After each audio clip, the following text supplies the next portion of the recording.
Detective Evelyn Carter had dedicated her life to the pursuit of justice.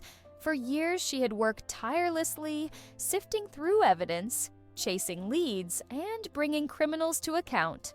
The precinct knew her as relentless, her intuition sharp as a blade, and her resolve unshakable. When the call came in about 3 brutal murders in a quiet neighborhood, she knew this case would test her like never before. The victims had no apparent connection. A retired school teacher, a local shop owner, and an unemployed young man. Each killed in their homes, each struck down with precision and cold efficiency. The crime scenes were eerily meticulous, the only clue a single playing card left near each victim. The Queen of Spades. It was a taunt, a message Evelyn couldn't yet decipher. For weeks, she pored over evidence with her partner, Detective Marcus Hale.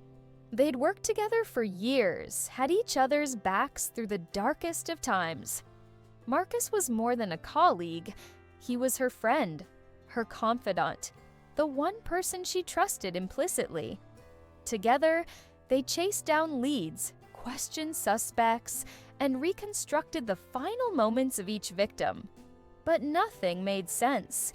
The murder weapon remained elusive, forensic evidence was scarce, and every potential suspect had an alibi. The case gnawed at Evelyn, invading her dreams, leaving her restless. The Queen of Spades haunted her thoughts, its meaning just out of reach. And then, a breakthrough came. An old surveillance camera had captured a shadowy figure leaving the scene of the 3rd murder. The grainy footage showed a familiar silhouette, a way of moving that sent a chill down Evelyn's spine. She dismissed it at first. It couldn't be. But the more she studied the footage, the more undeniable it became. She recognized the slight limp, the subtle shift of weight from one foot to the other. A feeling of dread settled in her chest. With shaking hands, she ran the prints found at the crime scenes through the database again, this time cross-referencing with internal police records. And then, the unthinkable. Marcus's fingerprints, clear as day. Her world tilted. The man she had trusted more than anyone was the very monster they had been hunting. But why?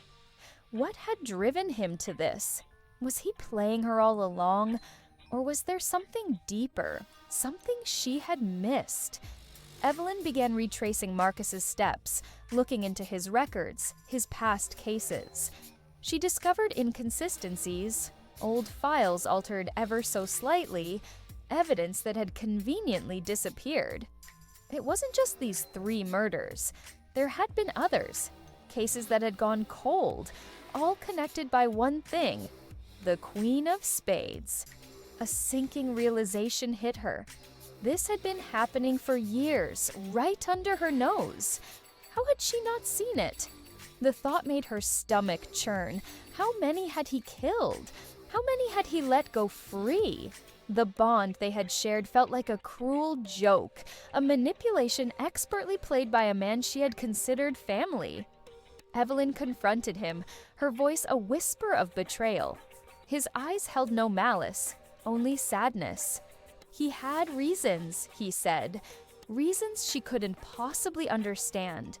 But to her, there were no reasons that justified murder. He spoke of justice, of a world filled with people who slipped through the cracks, of his own brand of righteousness that she could never comprehend. You solve cases by the book, Evelyn. I solve the ones that the book fails. With a heavy heart, she made the arrest.